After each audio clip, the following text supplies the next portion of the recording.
গতকাল প্রধানমন্ত্রী 14 দলের সাথে বৈঠকে যে কথাগুলো বলেছিলেন সর্বশেষ, আপনি তো এখনো তার কথার আকার ইঙ্গিত, তার আকাঙ্ক্ষা যেটা, এটা এখনো বোঝেননি।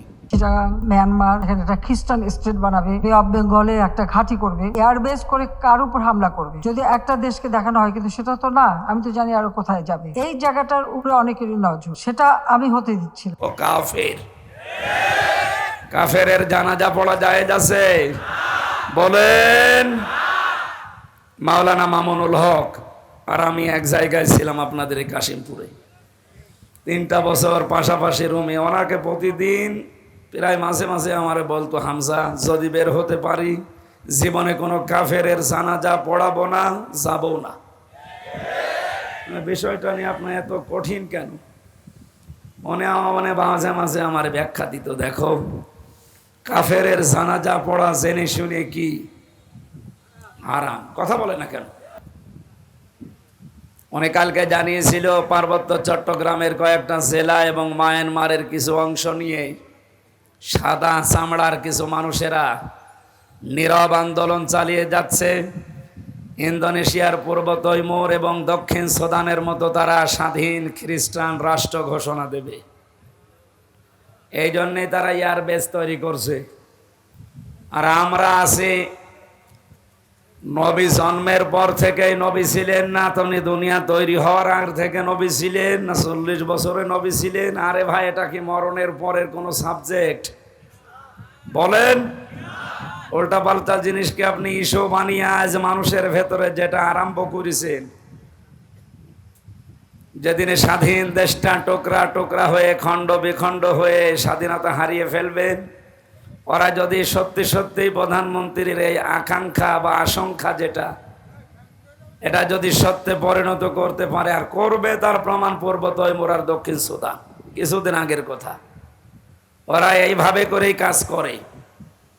গণভোট দিয়ে 228টা রাষ্ট্র পৃথিবীতে, এখন আমরা মাত্র 57টা।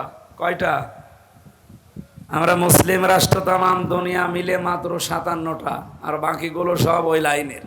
মনে করছেন না সব তো খ্রিস্টান না, হিন্দু আছে, বৌদ্ধ আছে, ইয়াহুদি আছে, মাজুসি আছে, কে বলেছে? ও সবই এক। আল্লাহ তাআলা জানিয়েছেন, ইয়া আইয়ুহাল্লাযীনা আমানু লা তাত্তাখিযুল ইয়াহুদা ওয়ান নাসারা আউলিয়া বা'দুহুম আউলিয়াউ বা'দ। ঈমানদারেরা কখনো ইহুদি খ্রিস্টানদেরকে বন্ধুরূপে গ্রহণ করবা না, কারণ এরা একে অপরের বন্ধু।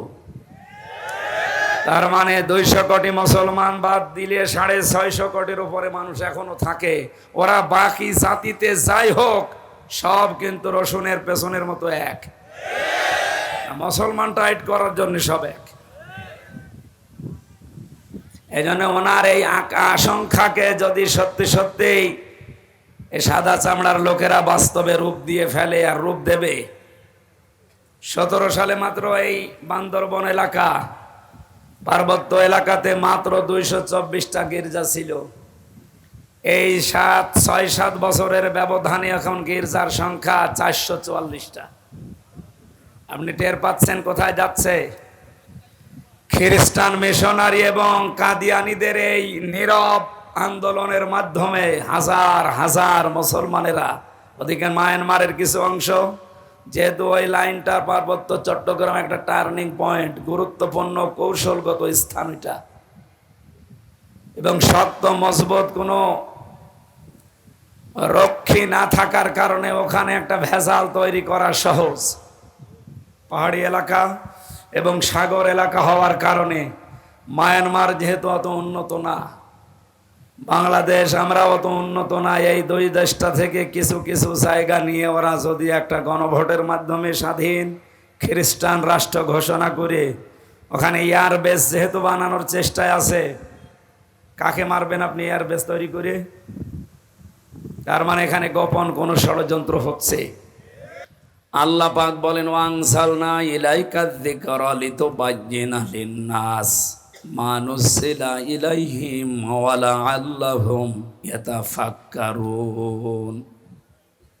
সূরা নাহালের 44 নম্বর আয়াতের শেষের দিকে আছে, হে নবী, এই কোরআন আপনাকে আমি দিলাম, শুধু চুমা খাবেন আর টাকের উপরে রেখে দেবেন। কথা বলেন না কেন? আপনি কি করবেন এটা নিয়ে? লিতুবাজ্জিনা লিন্নাস। কোরআন আপনাকে আমি দিয়েছি এই কারণে, এটা জীবিত মানুষদের সামনে আপনি ব্যাখ্যা বিশ্লেষণ তাফসীর করে করে শোনাবেন। এখানে লাম শব্দটা আমরা জানি সারা গ্রামার আরবি, সে অনুযায়ী ব্যবহার করা হয় জীবিত মানুষদের জন্যে। সুতরাং কোরআন শোনানো লাগবে এখন কাদের সামনে? জীবিত মানুষ। বলেন তো কাদের সামনে? কিন্তু পরিবেশ আমরা এমন জায়গায় নিয়েছি, এখন জীবিত মানুষদেরকে এখন কোরআন শোনাতে গেলে ঝামেলা। মরে গেলে কোরআন পড়েন, অসুবিধা নেই। আরে ভাই, মরে গেলে কোরআন পড়ার কোনো নিয়ম নীতি আছে? যে পড়বে তার সওয়াব হবে। যে লোকটা মারা গেছে ও যদি কোরআনের ওপরে না চলে, কোরআন ওর লাশের সামনে না, ওর বুকের ওপরে চড়ে পড়লো, কাজ হবে না। আমরা কোরআনে কারিমের আয়াত থেকে দুইটা তথ্য পেলাম। এক নম্বরে, কোরআন শোনাতে হবে জীবিত মানুষদেরকে, ব্যাখ্যা বিশ্লেষণ করি। নবীজি এখন বেঁচে থাকলে এই গাজীপুরের কাশেমপুরের এই রাস্তা দিয়ে যদি হেঁটে যেতেন, উনি যদি এই মঞ্চে বসে বলতেন, গাজীপুরবাসী আসো, কোরআনে কারিম আল্লাহ আমাকে যেটা দিয়েছে আমি ব্যাখ্যা করে তোমাদেরকে শোনাই, আপনারা বসতেন না? বলেন। উনি এখন নেই, ওই দায়িত্বটা এখন আলেমদের উপরে। আমার নামে যেহেতু আলেম লেখা আছে, সুতরাং ওইটা আমি একটু পেয়েছি। ওই রকম মন নিয়ে আমি এখন অ্যাডভার্টাইজ করব, ডেলিভারি দেব। আপনাদের উচিত হচ্ছে ওয়ালা আল্লাহুম ইয়াতাফাক্কারুন, আজকের কথাগুলো নিয়ে বাড়িতে যেয়ে চিন্তা ভাবনা করা। এই কথা বলেন না কেন? স্থান কাল পাত্র ভেদে কথা বলা দরকার। আজ বাস্তবে বিশেষ করে বাংলাদেশে আমরা নামধারী মুসলমানেরা টুপি মাথায় যারা দেয়, এই মানুষগুলো যা আরম্ভ করেছি, গভীর কিছু বিষয়ের বাস্তবতা এখনো আমরা জানি না। গতকাল প্রধানমন্ত্রী 14 দলের সাথে বৈঠকে যে কথাগুলো বলেছিলেন সর্বশেষ, আপনি তো এখনো তার কথার আকার ইঙ্গিত, তার আকাঙ্ক্ষা যেটা, এটা এখনো বোঝেননি।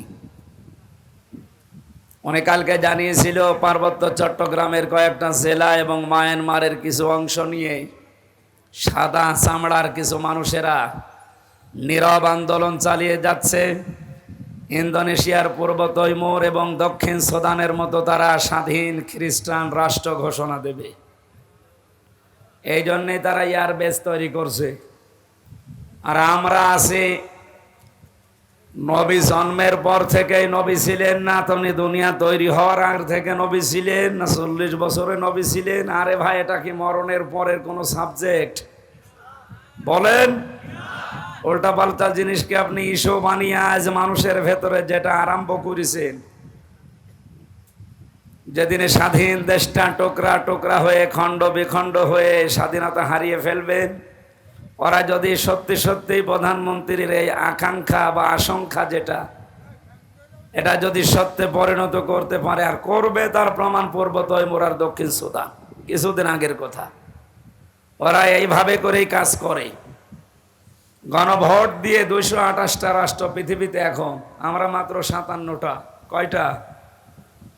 আমরা মুসলিম রাষ্ট্র তামাম দুনিয়া মিলে মাত্র 57টা, আর বাকিগুলো সব ওই লাইনের। মনে করছেন না সব তো খ্রিস্টান না, হিন্দু আছে, বৌদ্ধ আছে, ইহুদি আছে, মাজুসি আছে, কে বলেছে? ও সবই এক। আল্লাহ তাআলা জানিয়েছেন, ইয়া আইয়ুহাল্লাযীনা আমানু লা তাত্তাখিযুল ইয়াহুদা ওয়ান নাসারা আউলিয়া বা'দুহুম আউলিয়াউ বা'দ। ঈমানদারেরা কখনো ইহুদি খ্রিস্টানদেরকে বন্ধুরূপে গ্রহণ করবা না, কারণ এরা একে অপরের বন্ধু। তার মানে 200 কোটি মুসলমান বাদ দিলে 650 কোটির উপরে মানুষ এখনো থাকে। ওরা বাকি জাতিতে যাই হোক, সব কিন্তু রসুনের পেছনের মতো এক। মুসলমান টাইট করার জন্য সব এক। এই জন্য ওনার এই আশঙ্কাকে যদি সত্যি সত্যি এই সাদা চামড়ার লোকেরা বাস্তবে রূপ দিয়ে ফেলে, আর রূপ দেবে। 17 সালে মাত্র এই বান্দরবন এলাকা, পার্বত্য এলাকাতে মাত্র 224টা গির্জা ছিল। এই 6-7 বছরের ব্যবধানে এখন গির্জার সংখ্যা 444টা। আপনি টের পাচ্ছেন কোথায় যাচ্ছে? খ্রিস্টান মিশনারি এবং কাদিয়ানীদের এই নীরব আন্দোলনের মাধ্যমে হাজার হাজার মুসলমানেরা, ওদিকে মায়ানমারের কিছু অংশ, যেহেতু ওই লাইনটা পার্বত্য চট্টগ্রাম একটা টার্নিং পয়েন্ট, গুরুত্বপূর্ণ কৌশলগত স্থান এটা, এবং শক্ত মজবুত কোনো রক্ষী না থাকার কারণে ওখানে একটা ভেজাল তৈরি করা সহজ। পাহাড়ি এলাকা এবং সাগর এলাকা হওয়ার কারণে মায়ানমার যেহেতু অত উন্নত না, বাংলাদেশ আমরা অত উন্নত না, এই দুই দেশটা থেকে কিছু কিছু জায়গা নিয়ে ওরা যদি একটা গণভোটের মাধ্যমে স্বাধীন খ্রিস্টান রাষ্ট্র ঘোষণা করে ওখানে এয়ারবেস যেহেতু বানানোর চেষ্টায় আছে, কাকে মারবেন আপনি এয়ারবেস তৈরি করে? তার মানে এখানে গোপন কোনো ষড়যন্ত্র হচ্ছে। এই সব নিয়ে আমাদের মাথা খারাপ হয়ে যায়। আর ও নবী কয় বছরে নবী হয়েছে এই নিয়ে আজ ফতোয়াবাজি করি অন্ধকার করে ফেলছে। তাহলে ওটা যদি মুসলমান থাকতো তার কথা মানতাম, ও তো কাফের হয়ে গেছে। সূরা আনআমের 50 নম্বর আয়াত, সূরা হুদের 31 নম্বর আয়াত। আমি দলিলগুলো লম্বা করে বলতে পারছি না, খুব তাড়াতাড়ি তাফসিরে যাব। এই দুইটা আয়াত অনুযায়ী এদেশে আজ হাজারো মানুষ এই কথা যারা বলে আল্লাহর ধন রাসূলুল্লাহকে দিয়ে আল্লাহ গায়েব হয়ে গেছে, বিশ্বাস করে কেউ যদি মন থেকে কথা বলে ও কাফের। কাফেরের জানাজা পড়া জায়েজ আছে? বলেন। মাওলানা মামুনুল হক আর আমি এক জায়গায় ছিলাম আপনাদের এই কাশিমপুরে, 3টা বছর পাশাপাশি রুমে। ওনাকে প্রতিদিন প্রায় মাঝে মাঝে আমারে বলতো, হামজা যদি বের হতে পারি জীবনে কোনো কাফেরের জানাজা পড়াবো না, যাবো না।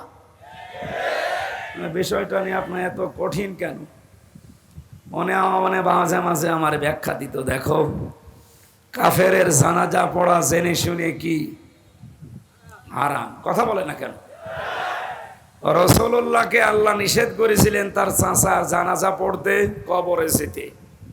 সূরা তাওবার 113 নম্বর আয়াতে আল্লাহ দলিল দিয়েছেন। সূরা তাওবার 84 নম্বর আয়াতে দলিল আছে। আল্লাহ পাক যদি রাসূলুল্লাহকে কথা বলতে পারে, আপনার আপন চাচা আবু তালেব, তাও তার কবরের কাছে যেতে পারবেন না, দোয়া করতে পারবেন না, কারণ লোকটা মুশরিক। লোকটা কি? আজ যারা আল্লাহর ইবাদতে অন্য কাউকে শরীক করে জিকিরের নাম নিয়ে, আশেকের নাম নিয়ে মুশরিক হয়ে যাচ্ছে, এরাও তো কাদিয়ানীদের মতোই কাফের। খ্রিস্টান মিশনারি কাদিয়ানীরা যা করছে নীরব আন্দোলনের মাধ্যমে, আর এরা সরব আন্দোলন শুরু করে ওরা ওদের কাজকে এগিয়ে দিচ্ছে। এই জন্য ওদেরকে থামার জন্য আহ্বান জানাচ্ছি।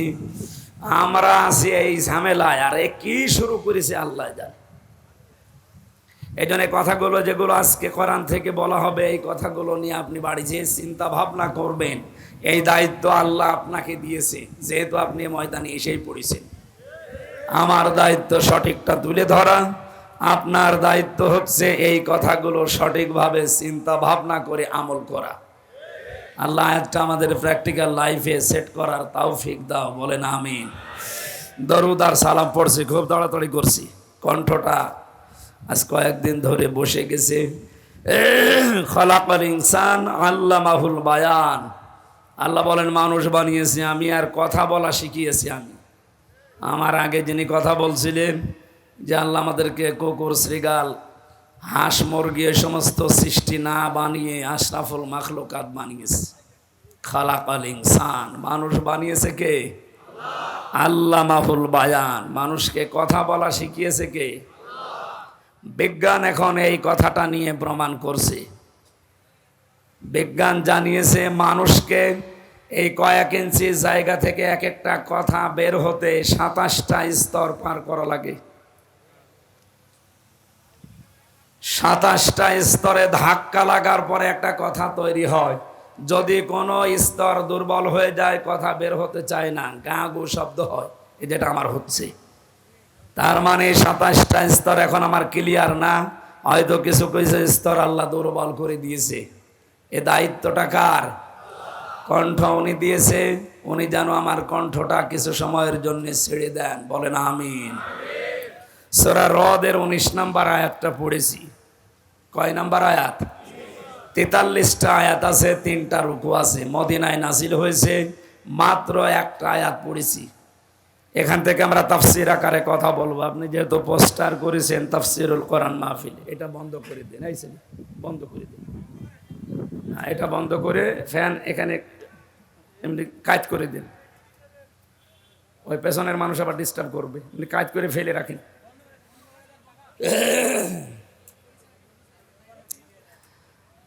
আমার ভাইরা, কোরআনে কারিম থেকে কথা শুনতে হলে আমি এর আগে বহু তাফসির মাহফিলে বলেছি 5টা বিষয় খেয়াল করা লাগে। কয়টা? এটা যেহেতু ওয়াজ মাহফিল না, ইসালে সওয়াব না, মিলাদ মাহফিল না, ওরস শরীফ না, নওরস শরীফ না, খসরস শরীফ না, এটা তাফসির মাহফিল। আর তাফসির করেন সরাসরি রসুল্লাহ। রসুল্লাহ এখন নেই, ওই দায়িত্ব এখন রসুলের ওয়ারিসদের। সুতরাং এই মেম্বারটা অনেক দামি জায়গা, এটা বড় আমানত। এই আমানতটা যদিও আজ অনেকে উল্টাপাল্টা করে নাচানাচি করে নষ্ট করে ফেলেছে, আমরা এটা নষ্ট হতে দিতে চাই না। যতটুকু পারি হক আদায় করে এখান থেকে কথাগুলো ডেলিভারি দিতে চাই ইনশাআল্লাহ। কণ্ঠটা আল্লাহ তোমার কাছে আমি ভিক্ষা চাচ্ছি, একটু ছেড়ে দাও, জবান খুলে পড়েন। আউযু বিল্লাহি মিনাশ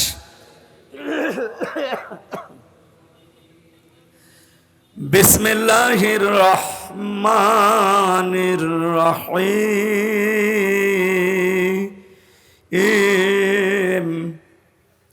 আফামান ইয়ালামু আন্নামা উনজিলা ইলাইকা মির রাব্বিকাল হক কামান হুয়া আ'মা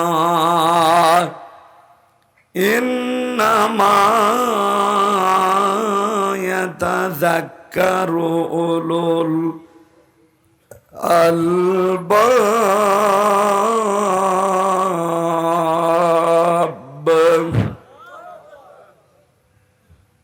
একটা আয়াতের ভেতরে যত কথা আল্লাহ লুকিয়ে রেখেছে আপনি একটু খেয়াল করে শোনেন।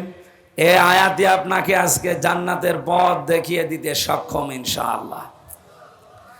আল্লাহ পাক বলেন, হে নবী, আপনার প্রভু আপনার উপরে যেটা নাজিল করেছে, যারা এটা বিশ্বাস করে আর যারা বিশ্বাস করে না, এর প্রতি অন্ধ আচরণ করে, তারা কি কখনো সমান হতে পারে?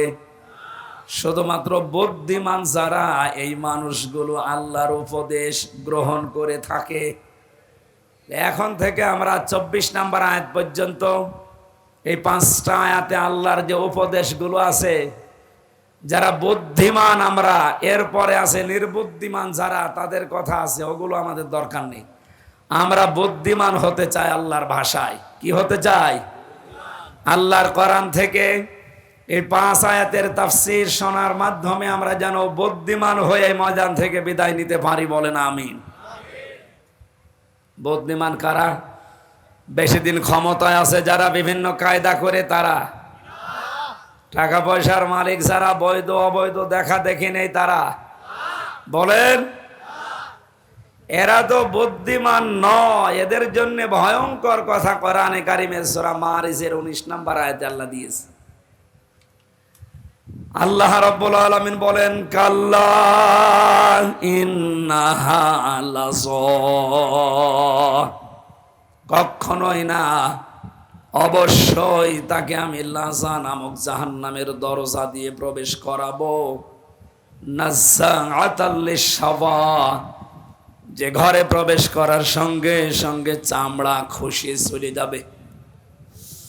গাজীপুরবাসী, আপনাদের জেলায় সর্বমোট 5টা কারাগার সরকার বানিয়েছে। সরকারি একটা আপনাদের জেলায়, আর ওখানে কেন্দ্রীয় 4টা।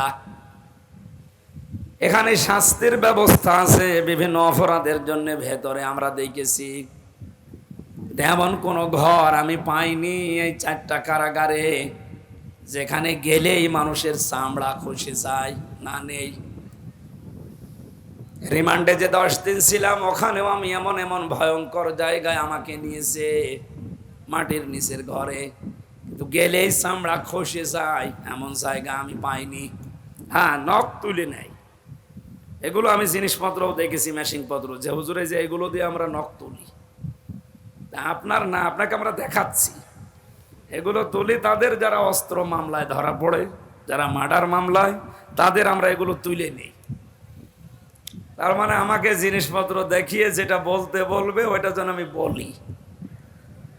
10 দিন আর এদিকে 3 বছর প্রায়, সব মিলে বলেন আমার চামড়া কোনো জায়গা থেকে খসেছে? বলেন না কেন? আল্লাহর বাণী কি শুনলেন? নাজ্জাআতাল লিশাওয়া, শুধু শোনা পর্যন্ত শেষ, এটা বাস্তবে নিয়ে জানতো কত কঠিন বিষয়টা। বাংলাদেশ না এশিয়া মহাদেশের ভেতরে সবচাইতে বড় কঠিন এবং ভয়ঙ্কর জেলখানার নাম এই কাশিমপুরের হাই সিকিউরিটি 4 নাম্বারটা। এর ভেতরে শতাব্দী বিল্ডিং আছে, সবচাইতে বড় মারাত্মক জায়গা এটা। 24 ঘন্টা তালা লাগিয়ে রাখি। এত কঠিন জায়গায় থাকার পরও আমাদের চামড়া ওঠে নাই। খাবার দাবার সমস্যা ছিল, ঠিক আছে। এবার বলেন, আল্লাহ যে বর্ণনা দিলেন, যে ঘরের কথা বললেন, কিভাবে আল্লাহ বানিয়েছেন যে সেখানে গেলে আগে চামড়া খসে যায়? তার মানে ওখানে এরকম মেশিন পত্র লাগানো আছে। কথা বলেন। এই ভয়ঙ্কর জায়গায় আল্লাহ প্রবেশ করাবেন কাদেরকে? 2টা গুণ যাদের ভেতরে দুনিয়াতে পাওয়া যাবে তাদেরকে আল্লাহ ওই দরজা দিয়ে প্রবেশ করাবে। জাহান্নামের লাজা, এ দরজার নাম তাদউ মান আদবার ওয়া তাওয়াল্লা ওয়া জামাআ ফাআওয়া। 1 নম্বরে যাদেরকে সত্যের দিকে আহ্বান করা হয়, সত্যকে সত্য জানার পরও যারা পৃষ্ঠ প্রদর্শন করে, মুখ ফিরিয়ে চলে যায়। আর বাংলাদেশে এই চরিত্রের মানুষ বেশি। শুধু আহ্বান করা না, চোখে আঙ্গুল দিয়ে অনেকে দেখিয়ে দেওয়া হচ্ছে। এর বড়ও শুধু আমার বাবার মুরিদ না, আমার দলের লোক না, এই জন্য হামজারে মানে না। এক কথা বলছে না কেন? লাজা নামক দরজা দিয়ে প্রবেশ করিয়ে চামড়া খসাবে আল্লাহ প্রথম কাদের? যাদেরকে সত্যের দিকে ডাকা হয়। এটা জানার পরও যে মানুষগুলো মুখ ফিরিয়ে পৃষ্ঠ প্রদর্শন করে অহংকার করে চলে যায়, আপনি দেখেন এখানে ওই চরিত্রের মানুষ আছে। 2 নম্বরে জামাআ ফাআওয়া, যারা জমা করে মাল সম্পদ আর এগুলো কি করে সংরক্ষণ করা যায় সে লাইন খোঁজে। দেশে সংরক্ষণের নিরাপত্তা পাচ্ছে না, এই জন্য বেগম পাড়া বানাচ্ছে। একটু বেশি বলে ফেললাম? না না, বেশি বলিনি, অল্প হয়েছে। সুতরাং যারা মাল জমা করছেন, এখন মাল মানে অনেকে মনে করে মাল মানে যেটা মরে গেছে আবুল মাল, গত টার্মে যেটা ছিল আবুল কি ওটার নাম, ওটা তো মরেই গেছে, কামাল, লোটাস কামাল। মাল মানে কি লোটাস কামাল, আবুল মাল? কি মাল? না, মাল মানে শুধু টাকা না। তাফসিরে ইবনে কাসির মুফাসসিরিন ইকরাম লিখেছেন মাল শব্দের ব্যাখ্যা 5টা। যারা এগুলো বৈধ অবৈধ লাইন দেখা দেখি নেই, শুধু জমা করতেই থাকে, সংরক্ষণ করার চেষ্টা চালায়, কি করে এগুলো স্থায়ী করা যায় এই ধান্দায় থাকে, তাদেরকে লাজা নামক দরজা দিয়ে আল্লাহ প্রবেশ করিয়ে আগে চামড়া খসাবে। দেখি তো মালের অর্থ কয়টা? কালকে বলবেন। এতগুলো ছাত্র জবাব দেন, কয়টা? মালের 1 নম্বর অর্থটা বাদ দেই না, বলেন বলে আমি আবার 3 বছর যাই। যেটা যেটা দেখবো আমার গায়ে লাগবে ওইটা বাদ দিয়ে দেব।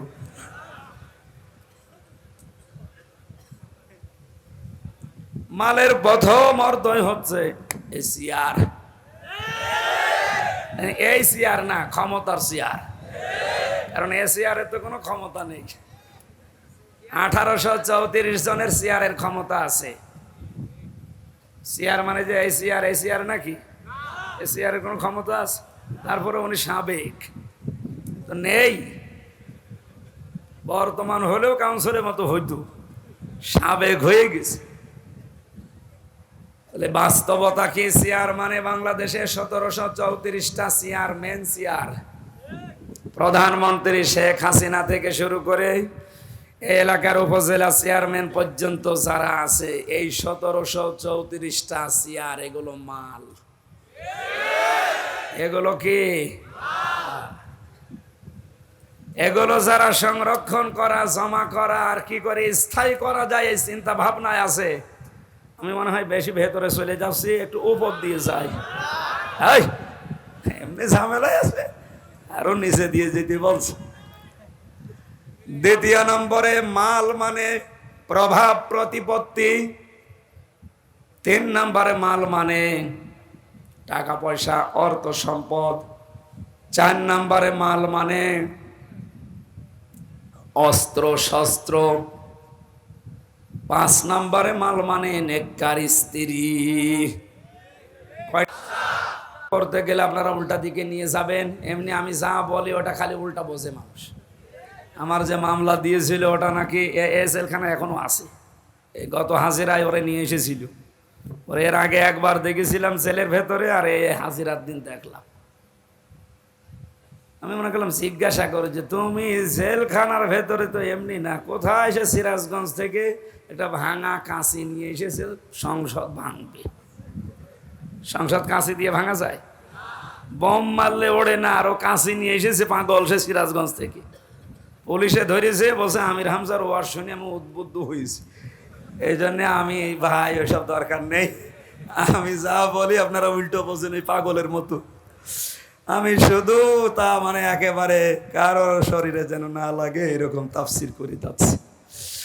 তাহলে জমা করবে যারা, এই মালের যে 5টা অর্থ বললাম, এগুলো যারা জমা করে আর এগুলো কি করে সংরক্ষণ করা যায়, স্থায়ী করা যায়, এই চিন্তা ভাবনায় নিয়োজিত থাকে, এদেরকে আল্লাহ এমন ঘরে প্রবেশ করাবে যেখানে ঢুকলে আগে চামড়া খসে যাবে। আল্লাহ তুমি আমাদেরকে এখান থেকে বাঁচাও, বলেন আমিন। কোরআনে কারিমের সূরা রদের এই জায়গায় আল্লাহ জানিলেন, হে নবী, আমি আপনার প্রতি যে কোরআন নাজিল করলাম, যারা এটাকে বিশ্বাস করবে দুনিয়ায়, আর যারা এর প্রতি অবিশ্বাসী, যারা এর প্রতি অন্ধ আচরণ করে, এরা কখনোই সমান না। বুদ্ধিমান লোকেরাই কেবলমাত্র আমি আল্লাহর উপদেশ গ্রহণ করে থাকে। আল্লাহর উপদেশ তাদের জন্য কাজেও লাগবে। আল্লাহ পাক বলেন, ফাযাক্কির বিল কুরআনি মান ইয়াখাফু ওয়াঈদ। So admonish and or by the Holy Quran him who face my threat. হে নবী, কোরআন দিয়ে এই বুদ্ধিমান মানুষগুলোকে সুসংবাদ দেন, সতর্ক করেন যে মানুষগুলোর ভেতরে আল্লাহর ধমকের ভয় আছে। আমরা যত বড়ই শরীরের অধিকার হই, যতদিন ক্ষমতায় থাকি না কেন, মুসলমান যারা দাবি করছি, অবশ্যই আমাদের ভেতরে আল্লাহর ধমকের ভয় আছে। এই কথা বলেন। এই জন্য আমরা যেহেতু বুদ্ধিমান, আল্লাহর ধমককে আমরা ভয় করি, তার উপদেশ আমাদের কাছে আসবে। আল্লাহ এবার উপদেশ আরম্ভ করছেন। আল্লাহ রাব্বুল আলামিন বলেন, বুদ্ধিমান বিবেক সম্পন্ন মানুষ কারা জানো? যাদের ভেতরে এই গুণগুলো দুনিয়াতে দেখতে পাবে, তারা এই দুনিয়ায় আমি আল্লাহর ভাষায় বুদ্ধিমান। আল্লাযীনা ইউফুনা বিআহদিল্লাহ ওয়া লা ইয়ানকুদুনাল মিসাক। 2টা কথা পেলাম এই আয়াতে, আপনি নিজের সাথে সব সময় মিলাবেন। 1 নম্বরে যারা আল্লাহকে প্রদত্ত অঙ্গীকার রক্ষা করে, 2 নম্বরে প্রতিজ্ঞা করার পরে যারা ভঙ্গ করে না। এবার আসেন তো এই 2টা শব্দ নিয়ে আমাদের বাস্তব জীবনে যায়। আল্লাহর সাথে দেওয়া অঙ্গীকার যারা দুনিয়াতে রক্ষা করতে পারবে, আল্লাহর সাথে অঙ্গীকার আমাদের কয়টা? বলেন বলেন। আমার এই কথা শুনতে হলে ভেতরে কিছু থাকা লাগবে। একেবারেই কিচ্ছু জানেন না, বোম্বাস্টিক মার্কা, তাহলে আমারও বোঝাতে সমস্যা হবে। আমরা আল্লাহর সাথে অঙ্গীকার কয়টা? একটা করেছিলাম রূহের জগতে। উনি আমাদেরকে জিজ্ঞাসা করেছিলেন, ওয়াইদ তাআযানা রাব্বুকা, স্মরণ করো ওই সময়ের কথা যখন তোমার রব হযরতে আদমের পৃষ্ঠদেশ থেকে তার যত সন্তান কিয়ামত পর্যন্ত আসবে সবাইকে বের করে সামনে রেখেছিলেন। জিজ্ঞাসা করেছিলেন, আলাস্তু বিরব্বিকুম, আমি কি তোমাদের রব না? যত রূহ আমরা ওই জায়গায় ছিলাম এক বাক্যে বলেছিলাম, ক্বালু বালা, অবশ্যই আপনি আমাদের রব। আমরা কিন্তু ক্বালু নাম বলতে পারতাম যে হ্যাঁ আপনি আমাদের রব, কিন্তু নাম শব্দ না ব্যবহার করে আমরা বালা বলেছিলাম। নাম মানে হা, বালা মানে হা। নাম মানে এমনিতেই হা, আর বালা মানে গ্যারান্টি দিয়ে হা। বলেন সুবহানাল্লাহ। ওই সময় আল্লাহ পাক ডান হাত, কুদরতি হাতকে এভাবে মেলে ধরেছিলেন। এর ভেতরে যত রূহ দেখা গেছে আদমের সন্তানদের, নবীজিকে আল্লাহ হযরতে আদমকে শুনিয়েছেন, আদম এগুলো তোমার সব জান্নাতি সন্তান। বাম হাত এভাবে বের করে যখন মেলে ধরলেন, এখানে যে রূহগুলো ছিল আল্লাহ পাক বলেছিলেন এগুলো তোমার সব জাহান্নামী সন্তান, দুর্ভাগা এরা। আমাদের এখন প্রশ্ন আসতে পারে, তাহলে দুই হাতের ভেতরে আমরা যে হাতে আছি ওই হাতের ভেতরে যদি থাকতে পারি তাহলে আর ভালো কাজ করেই করব কি, আর খারাপ কাজ করেই করব কি? যা লেখা হওয়ার হয়ে গেছে নাকি? এর জবাব দিয়েছেন যারা হাদিস বিশারদ, মুহাদ্দিসিন ইকরাম বলেন, মহান আল্লাহ যে হাতগুলো দেখিয়েছেন ওই দিন আমাদের কাছ থেকে জবাব নেওয়ার পর, যে আদম তোমার এই সন্তানগুলো জান্নাতি, এই সন্তানগুলো জাহান্নামী, কিয়ামত পর্যন্ত পৃথিবীর ময়দানে আমি এদেরকে পাঠাবো, তার ভেতরে আমরা আছি। জবাব হচ্ছে এইটাই, যাদেরকে আল্লাহ ডান হাত থেকে বের করেছিলেন কিয়ামত পর্যন্ত ওরা আসবে দুনিয়ায়, ওদেরকে দিয়ে আল্লাহ জান্নাতে যাওয়ার কাজগুলো করিয়ে নেবেন। রাত 3:30টার সময় ঘুমিয়েছে, 4:30টার সময় আজান দিচ্ছে ফজরের, মাত্র 45-50 মিনিট ঘুম হওয়ার পরে স্ত্রী ডাক দিচ্ছে, তাড়াতাড়ি করে ওঠো, ফজরের নামাজের সময় হয়ে গেছে। ও তাড়াতাড়ি উঠে নামাজ পড়তে পারলে ওর কাছে আনন্দ লাগে। এক কথা বলে না কেন? ঠিক আর একটা লোক রাত 9টার সময় ঘুমিয়েছে, রাত 4:30টার সময় আপনি তারে ডাক দিচ্ছেন, 8টা-9টা ঘন্টা মরণের ঘুম ঘুমিয়েছে, ফজরের নামাজে ডাক দিলে এখনো পর্যন্ত বলে আমার ঘুম হয়নি, ডিস্টার্ব করলি কেন? আপনি ধরে নিতে পারেন আপনি আছেন ডান হাতে আর ওই লোকটা আছে ওই বাম হাতে। আপনাকে আল্লাহ ভালো কাজ করাবে যদি ওই ডান হাতের ভেতরে থাকেন, আপনার মন মানসিকতা ভাবে পয়দা করে দেবে। লা ইয়াস্তাউই আসহাবুন নারি ওয়া আসহাবুল জান্নাহ, আসহাবুল জান্নাতি হুমুল ফাইজুন। হে নবী, যেই মানুষগুলো জান্নাতি আর যারা জাহান্নামী এরা কখনো সমান হবে না, এদের রাস্তায় আলাদা। আপনি কখনো তাদেরকে এক রাস্তায় চলতে দেখবেন না, এদের দুনিয়ার জীবনটাই পুরো আলাদা জীবনে চলবে। আজকে আসার সময় ফ্যান্টাসি কিংডম দেখাচ্ছিল এখানকার একজন, আর আমারে বলছে এখানে এমন কোনো কাজ নেই যেটা বৈধভাবে হয় না। ওখানে কাজ তো সব বৈধভাবে হচ্ছে নাকি? ওখানে আপনি এরকম মানুষকে নিয়ে যেতে পারবেন পিটিয়েও? পারবেন না। ওখানে যাওয়ার মানুষে দুনিয়ায় আলাদা, আর ওখানে যারা যায় ওদেরকে আপনি মসজিদে, মাদ্রাসা, ঈদগায় পাবেন না। এখানে আসলে ওদের শরীরে জ্বালা ধরবে, আর এই চরিত্রের মানুষগুলো ওই জায়গায় গেলে এদের শরীর খারাপ হবে। বিশ্ব নবী মোহাম্মদ রাসূলুল্লাহর বয়স এই যে এই বয়সের 8-9 বছর, ওনাকে একটা মেলায় নিয়ে গিয়েছিল বন্ধুরা। আল্লাহর নবীকে উকাস মেলায়, এই মেলাতে নিয়ে যাওয়ার পরেই তিনি সঙ্গে সঙ্গে অজ্ঞান হয়ে গেছেন। ওখানে যে ঘুম তিনি দিয়েছেন, ঘুমের ভেতরে তারপর আর রাত চলে গেছে। সূর্যের আলো যখন সকালবেলা তার মুখের ওপরে পড়েছে, নবীজি টের পেয়ে দেখলেন আশপাশে কেউ নেই। ওরা গান বাজনা মেলা যা করার আনন্দ ফুর্তি করে সবাই বিদায় নিয়ে চলে গেছে। পুরাটা সময় বিশ্ব নবীকে আল্লাহ জাহান্নামী কাজ থেকে বাঁচিয়ে রেখেছেন। আপনি যদি সত্যি হযরতে আদম আলাইহিস সালামের এই সন্তানদের আল্লাহর ডান হাতের ভেতরে পড়ে যান, এমন ভালো ভালো কাজের আঞ্জাম আপনাকে মরণের আগ পর্যন্ত আল্লাহ দেওয়াতেই থাকবে।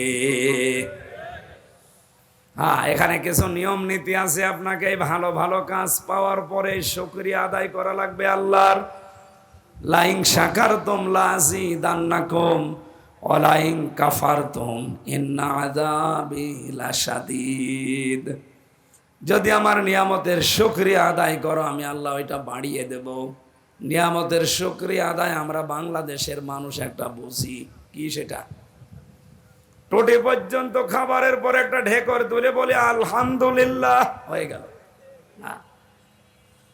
কেউ যদি কোনো নিয়ামত পাওয়ার পরে শুকরিয়া আদায় করে, ওকে 3টা বিষয় লক্ষ্য রাখা লাগবে।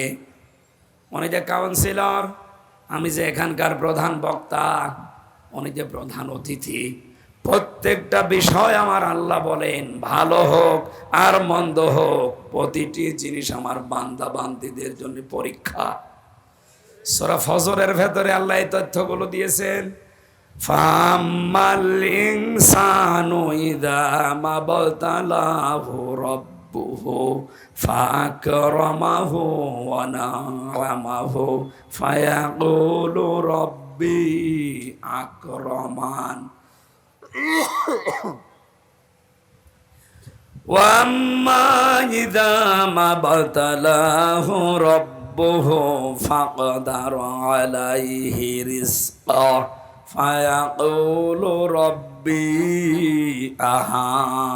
আহানান। আমি মানুষকে ভালো কোনো কিছু দিয়েও পরীক্ষা করি, নিয়ামতগুলো দিয়েও তাকে পরীক্ষা করি, নিয়ামত কেড়ে নিয়ে অসম্মানিত করেও আমি তাকে পরীক্ষা করি।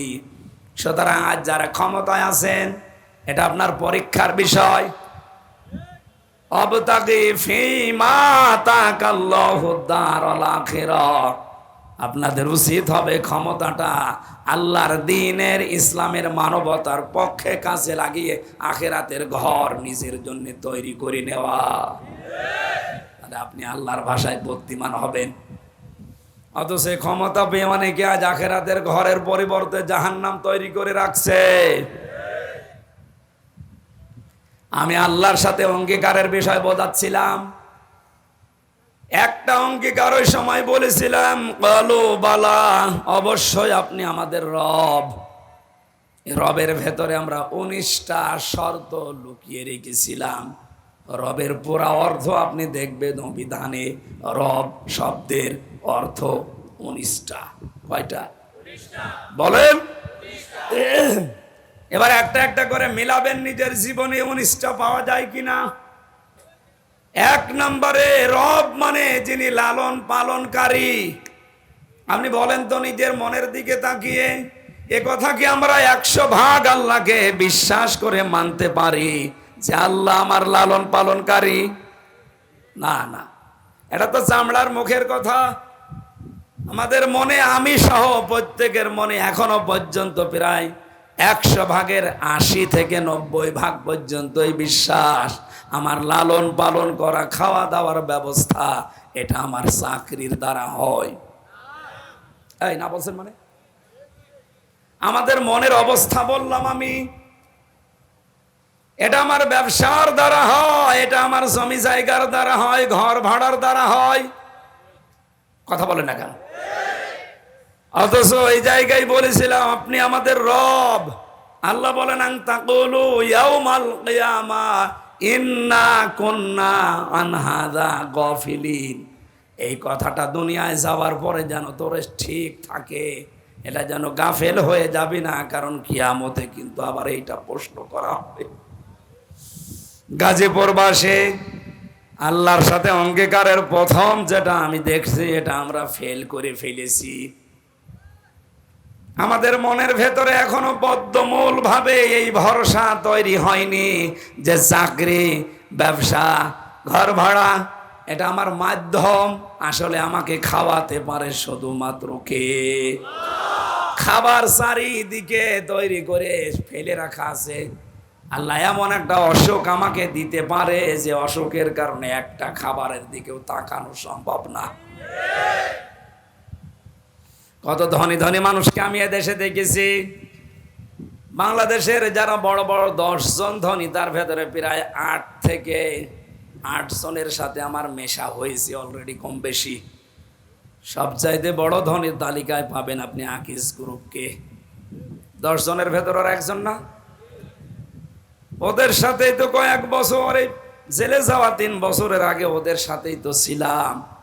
বাস্তবে দেখেছি ওদের যে টাকা পয়সা, অর্থ সম্পদ, এদেশের সরকার তাদেরকে দেশে জমি কিনতে নিষেধ করে দিয়েছে যে তোরা যদি আর জমি কেনা আরম্ভ করিস এদেশের অনেকের ঘর থাকবে না।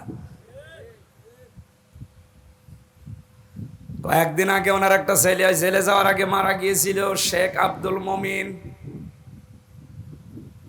এই লোকটা চামড়ার ব্যবসায়ী, জুতা তৈরি করে, চামড়ার ব্যাগ তৈরি করে, বিভিন্ন ব্যবসা আছে ওনার।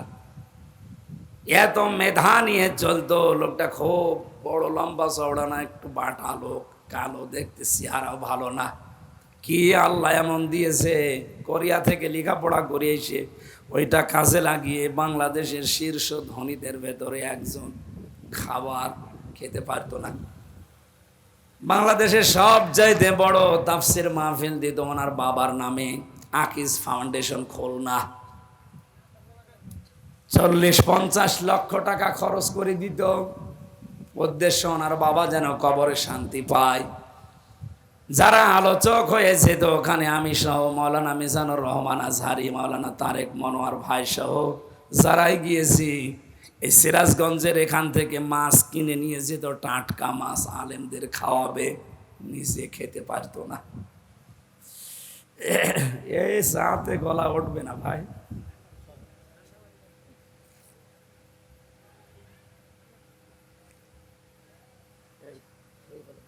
হবে না, এটাই ওঠে নাকি?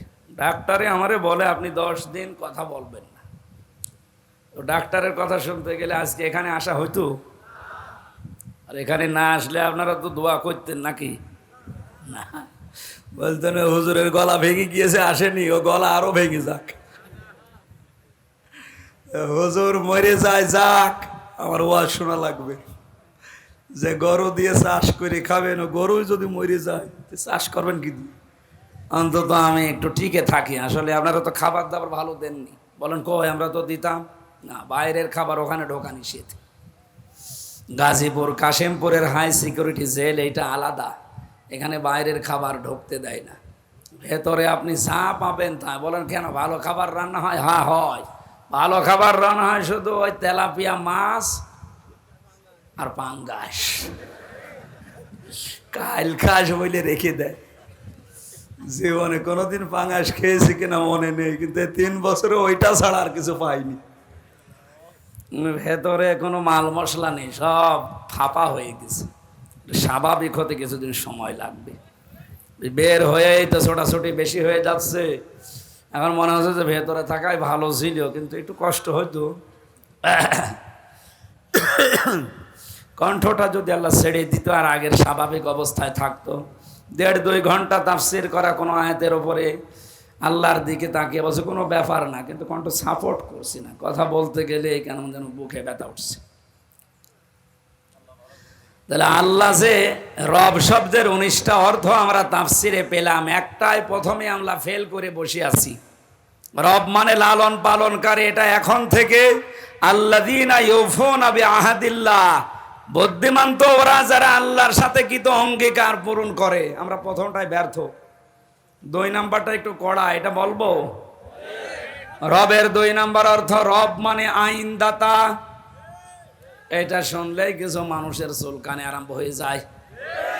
আপনি কোরআন থেকে রব এই শব্দটা কেটে বাদ দিয়ে দিন, দেন। এখন যদি মুরব্বীকে বলি টয়লেটে যান, বাম পা দিয়ে প্রবেশ করেন, দোয়া পড়েন, 8, 9, 10 মিনিট 20 মিনিট ওখানে কাটান, বের হওয়ার সময় গফরানাকা আলহামদুলিল্লাহিল্লাযী আযহাবা আন্নিল আযা ওয়া আফানি, এই দোয়া পড়ে ডান পা দিয়ে বের হন। এসে গেলেন, বসলেন, বের হলেন, 8, 10 মিনিট 20 মিনিট আধা ঘন্টাও যদি ওখানে থাকেন, পুরাটাই ইবাদত। কথা বলেন বলেন বলেন, পুরাটা কি? কারণ এই তরিকাটা রসুলের। তরিকাটা কার? আল্লাহর নির্দেশ, রসুলের তরিকায় 8-10 মিনিট আধা ঘন্টা মেনে নিলে যদি আপনার এই টয়লেট ইবাদত হয়ে যায়, তাহলে 10 বছর নবী কোরআনে কারিম দিয়ে এই পৃথিবী চালিয়েছিলেন। এটা আপনার কাছে রাজনীতি মনে হয়? আপনি কি মানুষ না জানোয়ার? আল্লাহর কসম, আপনি ধরা খাবেন আজকে। যদিও এদিক ওদিকে কেটে কেটে চলে যাচ্ছেন, আপনি পারবেন না। টয়লেটটা বললে আপনার কাছে আনন্দ লাগে, আপনি আরো বলেন খুব ভালো লাগছে। ওরা তো 10 মিনিট 20 মিনিটের ব্যাপার। আর 10টা বছর নবী কোরআন দিয়ে রাষ্ট্র চালিয়ে বললেন, খায়রুল কুরুনি করনি, আমার যুগ শ্রেষ্ঠ যুগ। এই কথাটা বলতে গেলে আপনার কাছে রাজনীতি মনে হয়, আপনি আর মানুষের ভেতরে নেই। এ মুরব্বী মানুষ, সংসার অবশ্যই আছে না নেই? এখন যদি রাতে বাড়ি যেয়ে স্ত্রীকে সালাম দেয়, আর বউ যদি সালামের জবাব না দিয়ে গালি দেয়, কুকুরের বাচ্চা, ভালো লাগবে? গালি গালি শুনে খারাপ লাগবে? না না। উনি যদি বুদ্ধিমান হয়ে থাকে, ওনার খারাপ লাগা, মন খারাপ করা, এটা ওনারই পাগলামি হবে। যেই বলবে কুকুরের বাচ্চা, শুকুরের বাচ্চা, সঙ্গে সঙ্গে উনি চিন্তা করবে, কি গো, এ তো শিক্ষিতা মেয়ে, ভালো বংশের মেয়ে, কোনদিন এই 50 বছর সংসার করে আমার মুখের উপরে মুখ তুলে কথা বলে না, আর আজকে আমারে হঠাৎ গালি দিচ্ছে শুকুরের বাচ্চা, কুকুরের বাচ্চা বলে। অবশ্যই ওরে চিনে ধরিস। কথা বলছে না কেন? ও আর স্বাভাবিক নেই, ওরে জিনে ধরেছে, নাই বুথে ধরেছে, এতে গালি দেয় কেন? এই সহজ বিষয় যেমন আপনি বুঝে ফেললেন, 50 বছর সংসার করার পরে উনি নিজেও মেনে নিতে পারছে না, তারপরও সান্ত্বনা এই যে আমার বউ স্বাভাবিক নেই, ও অস্বাভাবিক, ভূতে ধরেছে, জিনে ধরেছে। আপনি যখন টয়লেটে আধা ঘন্টা কথা শোনার পরে আনন্দে মনের ভেতরে আপনার ভালো লাগে, 10 বছর রবের ব্যাখ্যা দিয়ে কোরআন দিয়ে চালাতে হবে, এইটা শুনলে রাজনীতি মনে হয়, মন খারাপ হয়, বুঝবেন আপনাকে শয়তান দখল করে ফেলেছে। আপনার স্বাভাবিক নেই। এই জন্য রব মানে আইনদাতা, এটা আপনি অঙ্গীকার করে এসেছেন। আল্লাহর আইন কয়টা? এখানে আলেম নেই, পড়াশোনা করে না। আল্লাহর আইন কয়টা বলেন তো? 500। কত? আপনি একটা একটা করে নিজের 3.5 হাত বডি, পরিবার, সমাজ আর রাষ্ট্রে মিলান, কয়টা আপনি পাবেন? আমার যতটুকু ধারণা, আমাদের এই 3.5 হাত বডি থেকে আমাদের সংসদ পর্যন্ত একটা আইনও আল্লাহর নেই। কোনটা আছে আপনি বলেন, আমি দেখি মিলাই, বলেন। নেই, একটাও আমি পাইনি। অথচ আহাদিল্লাহ প্রথম শব্দই আল্লাহর সাথে যে অঙ্গীকারগুলো রবের সাথে করেছেন, এগুলো যারা ঠিক রাখে দুনিয়ায় এরা বুদ্ধিমান। এটা ঠিক রাখতে গিয়ে আজ অনেকেই বিপদে আছে। এই কথা ঠিক রাখার জন্যই তো আল্লাহর আইনের কথা বলা হয়। আল্লাহ লালন পালন করি, এই বিশ্বাসটা জন্ম দেওয়া হয় যে দুনিয়ার সব কিছু থেকে মুখ ফিরিয়ে আল্লাহ লালন পালন করতে পারে, বিশ্বাস তৈরি করেন। রবের 3 নাম্বার অর্থ, রব মানে যিনি চাওয়ার আগে জিনিস দিতে পারেন। মায়ের পেটের ভেতরে বাবার স্ফলিঙ্গ দিয়ে দ্রুত গতিতে যে পানিটা বের হয়ে যায়, বিজ্ঞান জানিয়েছে এটা মায়ের রেহেম পর্যন্ত যেতে যতগুলো ধাক্কা লাগে 40,000 মানুষ এক ফোঁটা বীর্য দিয়ে তৈরি হওয়া সম্ভব। কিন্তু জরায়ুর দেওয়ালের সাথে ধাক্কা লেগে ওই পর্যন্ত যে রেহেম পর্যন্ত পৌঁছাতে পারে না, অনেকে পথের ভেতরেই মারা যায়, পড়ে যায়।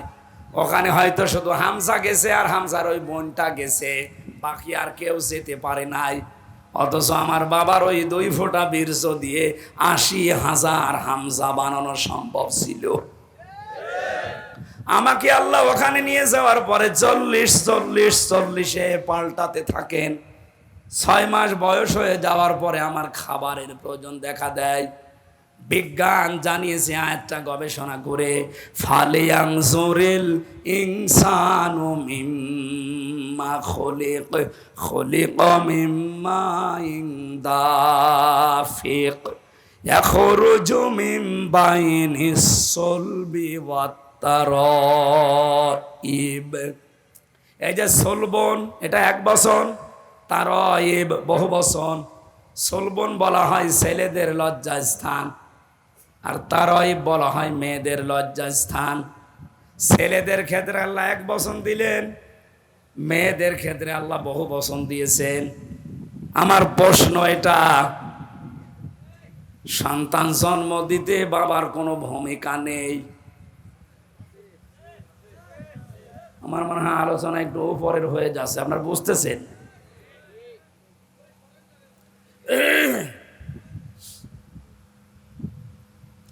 এখন যেগুলো আধুনিক তাফসির পাওয়া যায়, যদি বাংলাতে পান কিনে নেবেন, দেখবেন বাবার এই নাপাক পানিটা দিয়ে মহান আল্লাহ মায়ের রেহেমের ভেতরে 4টা জিনিস তৈরি করে: চুল, রগ, হাড় আর পর্দা। মায়ের রেহেমের ভেতরে যে নাপাক পানিটা আছে ওইটা দিয়ে আরো 4টা জিনিস বানায়: রক্ত, গোশত, চর্বি আর চামড়া। 8টা জিনিস যখন এক হয়, তখন মহান আল্লাহ বলেন, আমার রব নামের কারণে আমি আল্লাহ তোরে দয়া করে 5টা জিনিস দান করি। এই তথ্যটা পাবেন সূরা নাহালের 14 নম্বর পারার 14 নম্বর পৃষ্ঠার 13 নম্বর লাইনের 78 নম্বর আয়াতের শেষের দিকে আছে, ওয়াজআলা লাকুমুস সামআ ওয়াল আবসারা ওয়াল আফইদা ইলা আখিরি আয়াত।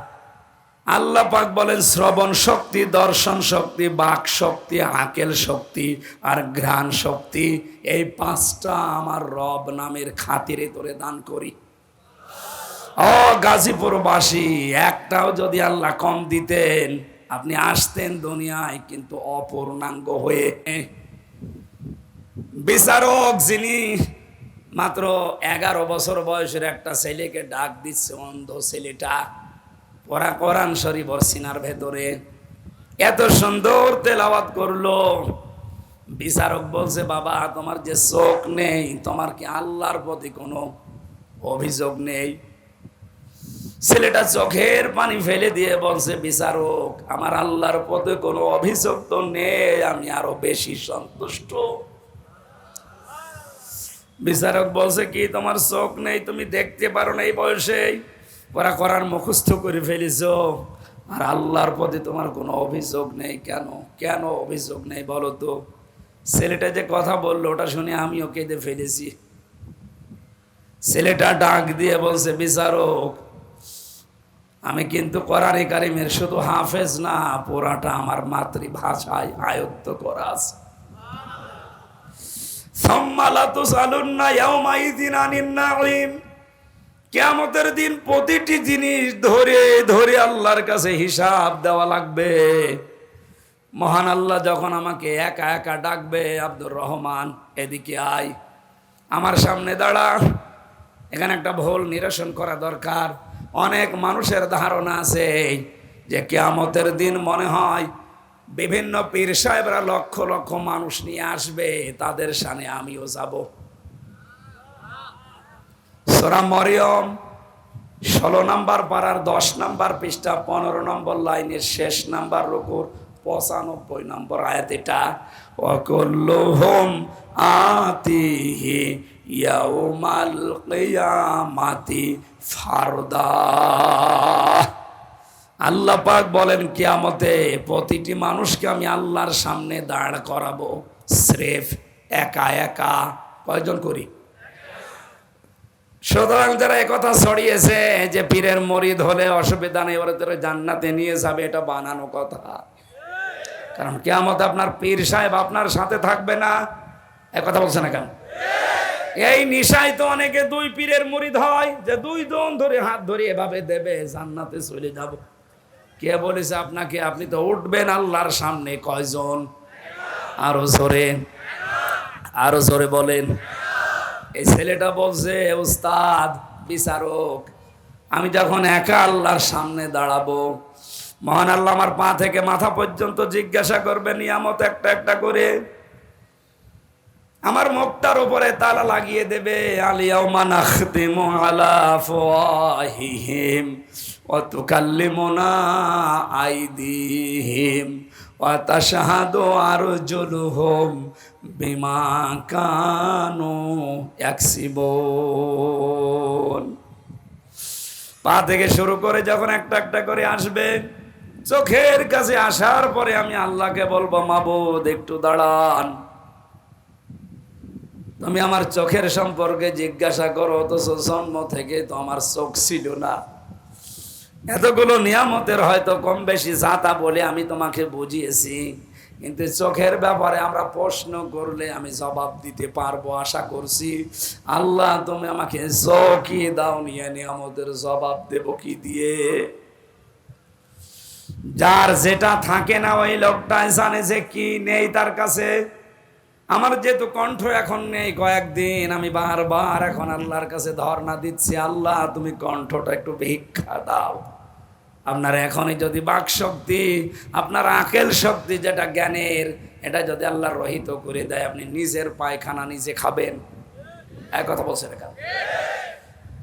আল্লাহ পাক বলেন এই রব নামের কারণে মায়ের পেটের ভেতরে আমি আরো 5টা জিনিস তোকে দেই। 8 আর 5 বলেন, এই 13টা জিনিস 6 মাসের পরে যখন এক হয়ে যায়, তখন আল্লাহ পাক বলেন ফেরেশতারা জিজ্ঞাসা করে, একে কি বানাবো? আল্লাহ তুমি বলো, একে কি ছেলে বানাবো না মেয়ে বানাবো? ওয়াল্লাযী ইউসাউবিরুকুম ফিল আরহামি কাইফা ইয়াশা ইলা আখির আয়াত। তিনি সে আল্লাহ যিনি তোমাদের মায়ের পেটের ভেতরে, রেহেমের ভেতরে তোমাদের আকৃতি তৈরি করেন। সুতরাং ছেলে হবে না মেয়ে হবে, এ সিদ্ধান্ত কার? আরো জোরে। মেয়ে হলে যারা বর প্রতি রাগ করে, তারা বর ওপরে রাগ না আল্লাহর ওপরে।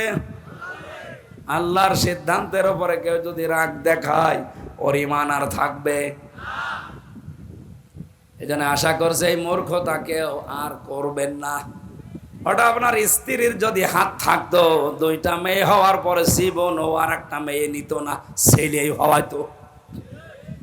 যদিও শ্বশুর শাশুড়ের কারণে অনেক বৌমার প্রতি এই কারণে অত্যাচার হয়। আমার মনে করেন এখন 2টা মেয়ে, এখন যদি আর একটা হয়, স্বাভাবিকভাবে মানুষের সহজাত হিসাবে আমারও মন খারাপ হবে। কিন্তু না, এই মন খারাপ হওয়া থেকে আমি যদি 100 ভাগ মুক্ত হতে না পারি, আমার ইমানের ভেতরও ভেজাল আছে। কারণ এ দায়িত্ব তো আমার বোর না, এ দায়িত্ব আমারও না, এ দায়িত্ব কার? উনি যদি আমারে মেয়ে দিয়ে শান্তি পায়, তে আমার কি দরকার ছেলের আশা করা? এতটুকু আশা করা যায়, রব্বি হাবলি মিনাস সলিহিন, আল্লাহ সন্তান যাই দাও, এটা যেন সুস্থ সবল এবং নেককার হয়। কথা বলেন না কেন? আজকে যাদের সন্তান খারাপ হয়ে যাচ্ছে, আমি সহ আজকে থেকে, এর আগেও আমি করেছি, এখনো করছি, প্রতিদিন অন্তত এই আয়াতটা একবার হলেও পড়বেন। সূরা ফুরকান, ওয়াল্লাযীনা ইয়াকুলুনা রব্বানা হাব লানা মিন আজওয়াজিনা ওয়া যুররিয়াতিনা কুররাতা আ'য়ুনিন ওয়াজআলনা লিল মুত্তাকিনা ইমামা। বিয়ে যারা করেননি এবং যারা করবেন, যাদের সন্তানাদি হচ্ছে হবে, এই আয়াতটার ভেতরে আল্লাহ গুরুত্বপূর্ণ 3টা জিনিস লুকিয়ে রেখেছেন। আল্লাহর কাছে মন থেকে মানুষ কথা বলে, আল্লাহ তুমি আমাকে বউ দাও। কি দাও? শুধু বউ না, আমাকে সন্তান দাও। আমার বউটা, আমার সন্তানটা যেমন এমন আচরণ করে, এমন চরিত্রের হয়, যাদের দেখলে আমার চোখ জুড়িয়ে যায়। তুমি আমাদেরকে ইমাম মুত্তাকি মানুষদের নেতা, ইমাম উত্তরাধিকারী বানিয়ে দাও। সরি বলেন আমিন। এই দোয়াটা যদি আমরা এখনো পর্যন্ত আমল আরম্ভ করি, সাহাবায়ে কেরামের জীবন থেকে এটা প্রতিষ্ঠিত, প্রমাণিত। আপনার সন্তান আমরা গ্যারান্টি দিতে পারি কোনোদিন মদ খেয়ে, বাবা খেয়ে আপনার সামনে আসবে না। আজকে থেকে আমি সহ যারা আসে দোয়াটা পড়া প্রতিদিন একবার হলেও পড়া যাবে না? আল্লাহ আমাদেরকে আমল করার তৌফিক দাও। রবের যে 3 নাম্বার অর্থ, এটা আমাদের জীবনে মিলছে না। কোন জিনিস চাওয়ার আগেই যখন উনি দান করেন, খাবারের প্রয়োজন দেখা দেওয়ার পরে কোনো ডাক্তার, ইঞ্জিনিয়ার, মা বাবা খাবার পৌঁছিয়ে দেয়নি। আল্লাহ পাক বলেন, তোর মায়ের মাসিক অসুখ বন্ধ করে ওই খাবারটা তোরে খাওয়িয়েছি আমি। মুখ দিয়ে না খাওয়িয়ে আমি খাওয়িয়েছি তোর নাভি দিয়ে। মুখটা পবিত্র রেখেছি এই কারণে যেন মুখ দিয়ে বাবা খাওয়া না হয়, ডাল খাওয়া না হয়, মানুষের সম্পদ আত্মসাৎ করে খাওয়া না হয়। এই কথাগুলো পবিত্র জীবন তৈরি করার জন্য আমি মুখ দিয়ে নাপাক রক্তটা না দিয়ে নাভি দিয়ে দিলাম। কিন্তু যখন থেকে আমার এই বান্দায় এই মুখ দিয়ে নাপাক জিনিসগুলো প্রবেশ করায়, তখন আমি আল্লাহর আফসোস, আমার ফেরেশতারা আমারে প্রশ্ন করে। বিশ্বনবী মুহাম্মদ রাসূলুল্লাহকে যখন তার দুধমা হালিমা, এটা সিরাত ইবনে হিশামে পাবেন, উনি কোলে তুলে নেওয়ার পরে ডান স্তন দিয়েছিলেন, উনি পান করলেন। বাম স্তন দিলেন, উনি মুখ বের করে নিলেন। হযরতে হালিমা 3 বার মুখ লাগিয়েছে, নবীজি 3 বারই মুখ বের করে নিয়েছিলেন। চোখের ইশারা দিয়ে যেন বোঝাতে চাই, মা হালিমা জোর করেন কেন? ডান স্তন এটা আমার অধিকার ছিল, আমি পান করেছি। বাম স্তন এটা আমার অধিকার না, এটা আমার দুধ ভাই আছে। আমি জানি আপনার আর একটা ছেলে আছে, তার নাম আব্দুল্লাহ, এটা তো তার হক। আমি দুনিয়াতে ভাইয়ের হক নষ্ট করার জন্য আসি না, এসেছি ভাইয়ের হক ফিরিয়ে দেওয়ার জন্যে।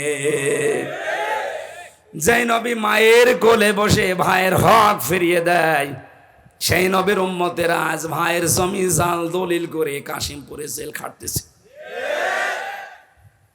মানুষের জমি জাল দলিল করে ফাঁকি দেওয়া মানুষের জেলে নেই? কথা বলেন না কেন? আমি ছিলাম প্রথমে 2 তলায়, আর জহির আর্মি নামে এক লোকে এখানে বাড়ি, এই গাজীপুরের পাশে কোথায় বোট বাজার, ওর বাড়ি চাঁদপুরে। এখানে ঘর জমায় থাকে, আমি নাম ধরে বলে দিলাম, ওরে যদি পান আমার কাছে নিয়ে আসবেন। ও বেটা, আমার এই জমার নামাজ যখন পড়াতাম, আমি জমার দিন ও নামাজ পড়তে যেত, আমার পেছনে এই নামাজ পড়েছি 1 বছর। ও বের হয়ে চলে যাওয়ার সময় বলছো, হুজুর আপনার বাড়ির নাম্বার দেন, আমি আপনারা বের করে দেব। বিপদে পড়লে মানুষের দিক দেওয়া ঠিক থাকে না। আমার বাবার আর চাচার নাম্বার দিলাম। ও বের হয়েই কায়দা করে চাচার কাছ থেকে 60,000 টাকা নিস। বলছে আপনার ভাতিজারে আমি বের করে দেব 3 দিনের ভেতরে। আর আমার বাবা মা তো গ্রাম্য মানুষ, গ্রাম্য মানুষ, তারা জীবনে কোনোদিন ফাঁড়িতেও যায়নি, থানা আর হাইকোর্ট তো দূরের কথা। যেই বলেছে আমি আর্মি, আমি ছিলাম ওনার সাথে, আমি খুব ভালোবাসি হুজুর রে, আপনি শুধু টাকা দেন, দেখেন কি করি।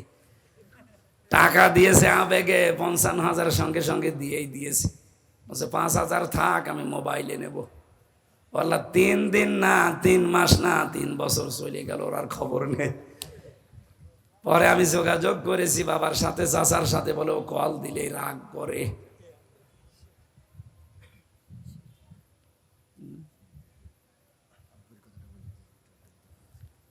বেশি হয়ে যাচ্ছে সময়, আসলে আমার কণ্ঠ পারছে না, এই জন্য মনে হয়। বস আপনি শেষ করে দিন। আসলে 19টা অর্থের ভেতরে কেবল 3টা চলছিল। ভাইয়ের জমি জাল দলিল করে ফাঁকি দিয়ে অন্যায়ভাবে এই নাপাক জিনিস মুখ দিয়ে আপনি খান, আর আপনি রব বিশ্বাস করেন আল্লাহ। এটা এখন হয়তো দুনিয়ারে মানুষকে ধোকা দিয়ে বোকা বানাতে পারছেন। চোখ বন্ধ হলে আসল রবকে বোঝানো যাবে? আপনি বুদ্ধিমান না, আপনি নির্বুদ্ধির পরিচয় দিচ্ছেন। বুদ্ধিমান হতে হলে আল্লাহর যে অঙ্গীকারগুলো আছে এই অঙ্গীকারগুলো পূরণ করেন, তার সাথে যে ওয়াদা করে এসেছে এই ওয়াদাগুলো আমরা ঠিক রাখি। এরপরে একটা একটা করে 24 নম্বর আয়াত পর্যন্ত অনেকগুলো তথ্য ছিল। 12টা পর্যন্ত কথা বলার নিয়ম, 12টা 15 বাজে।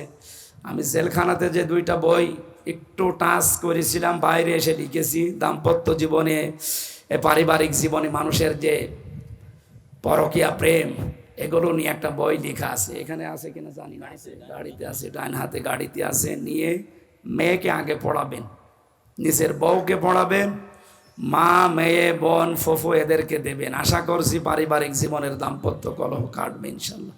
আল্লাহুম্মা আমিন। লা ইলাহা ইল্লা আনতা সুবহানাক